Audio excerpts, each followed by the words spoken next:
Oleme Lanzarotel üles leidnud ka teise eestlase, kes valmistumaks Ironman Lanzaroteks, mis toimumas siis juba 4 päeva pärast. Ja minuga koos siin on Rait Ratassepp. Tere! Tere! Rait, sa oled väga hea päevitus endale saanud, et kuidas üks Eesti mees, H-grupis võistlev Eesti mees nii hea päevituse saab üldse? No selleks tuleb siia saarele kolida 6 kuuks ja siis niimoodi on. Päevad läbi trenni siin päikese all ja saad krooniks. Heakene küll, ma saan aru, et sa oled endale siis selle saare justkui koduks teinud, et millest see otsus üldse tuli, et kas see oli juba ammu ette planeeritud või oli see siuke rohkem emotsiooni pealt tulnud? Tegelikult on pikalt ette planeeritud ei olnud, et ma arvan, et umbes tänaseks aasta aega tagasi, kui sai naaberite saare peal laagerdatud, siis lihtsalt see meeldis ja see on väga, väga lahe koht treenimiseks, et eks seda kõik sportlased kiidavad siin. Ja siis sai otsustatud, et peaks tulema siia mõneks ajaks, vähemalt talveks jõuti. No natuke su tausta teades, siis tegelikult sa oled vist suur jooksuarmastaja ka, et me oleme siin jälginud sinu tegemisi ka põgusalt ja sa oled osa võtnud erinevatest ultrajooksudest ja pikematest jooksuetappidest. Räägi, mis sind köidab nende jooksude juures ja mida sa viimasena teinud oled? Ega võib-olla tegelikult jooksust ongi kõik alguse saanud, et ma olen viimased 12-13 aastat väga palju jooksnud, aga siis hiljem on lisandunud ratas ja ujumine sinna juurde. Ultrajooks on väga raske kirjeldada, et mida see annab, et hea enesetunde annab ja väga suur eneseületuse. Seal tegemist on võistlusega, kus sa ei võta võistlejaid oma konkurentidena, vaid sa oledki seal endaga võistlemas. Ja viimane katse, mis sai nüüd tehtud ultravaldkonnas, oligi siin 6 aega tagasi siin samas saarel, et head tingimused koduukse juures otsusin osa võtta. Mis see, paljudele võib-olla ei ütle ultra suurt midagi, et mida see ultrajooks iseenesest tähendab, et maraton on meil 42 kilomeetrit, kui pikad on ultrajooksu distantsid üldse? Öeldaks vist, et ultrajooks on siis alates 42 pluss, aga eks ta on niisugune tüüpiline ole, et kuskil seal 80 kandis on juba niisugused korralike väljendus öelda ultra siis.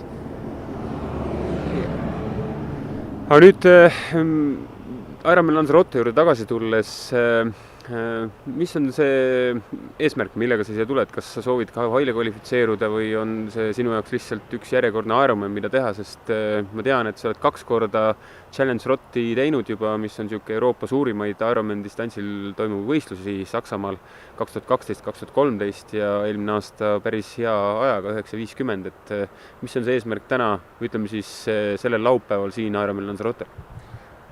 Laupäeval on taaskord käib võistlus ainult iseenda ja ajaga. Kui kõik läheb hästi, siis võiks olla 10 tundi alistatav. Sai küll end kirja pandud sinna nii-öelda Hawaii'le kvalifitseerumise osas, aga see otsus veel selgub ja selleks peab tulema oma vanusegrupis 6 parim hulka, mis eeldabki tegelikult alla 10 tunni võistlust. Kas kui rääkides nüüd hooaja üldisest plaanist, et Ironman Lanzarote ilmselgelt on üks väikseid prioriteete, kuna sa siin oled treeninud pool aastat. Mis hooaeg veel sulle tuua võib? Mis on see põhivõistlus sinu jaoks? Kas ongi Ironman Lanzarote äkki või? Ei, mu põhivõistlus on ikkagi juuli alguses toimuv siis nii-öelda ultratriatlon ja Lanzarote on siis tegelikult hea võimalus testida ennast, kuidas ma valmis selleks olen. Et siin on piisavalt rasked rajad, rasked tingimused ja osalemise mõte tekiski lihtsalt puhtalt sellest, et kuna ma olen nii palju siin rattarajal aega veetnud, et võiks siis ka võistluse ajal seda teha. No teistele, kes võib-olla ei tea, siis ultratriatlon tähendab siis 2-kordset Ironmani, alustatakse siis 7,6 kilomeetri ujumisega, 360 kilomeetrit ratast ja lõpeb siis 84 kilomeetri jooksuga. Kas siuke tavalise Ironmani tegemine ongi just ideaalne ettevalmistusprogramm või kuidas üldse see Ironman Lanzarote sobib sinu nii-öelda selle põhieesmärgi saavutamisse? Ajalises mõttes ta sobib päris hästi sinna, sest et ega ultras treenimine eeldabki palju mahtu. Aga intensiivsuse osas ma ei oska nüüd öelda selles mõttes, et ega selles osas mul kogemust ei ole, et kindlasti ma siin laupäeval teen seda väga intensiivselt, nii palju, kui ma parasjagu suudan, et selles osas ma ei oska öelda, et kas ta nagu tuleb kasuks või on mingit tagasilööke, aga eks siis saab teada. Palju sul, ma enda karjääris tean, et mulle väga meeldis, kui suurtel võistlustel ja olulistel võistlustel on väga palju nagu kaaselajaid kaasas ja tuttavaid ja sõpru, kes nagu annavad sellise koduse tunde, sest siin olles sa küll 6 kuuga ilmselt oled ära kodustatud Lanzarote rahva poolt ja külas käies ka tean juba mõnedki tuttavad on nagu sulle pöialt hoidmas. Kas sul tuleb ka Eestist rahvast palju kaasa elama või on see sul oluline? See on oluline küll, et Eestis tuleb mulle ka lähedasi inimesi siia kaasa elama, aga kindlasti ma arvan, et see eestlaste kaaselajate arv siin piirdub, ma arvan, kuskil 10-20 vahel, aga kindlasti on sellest abi.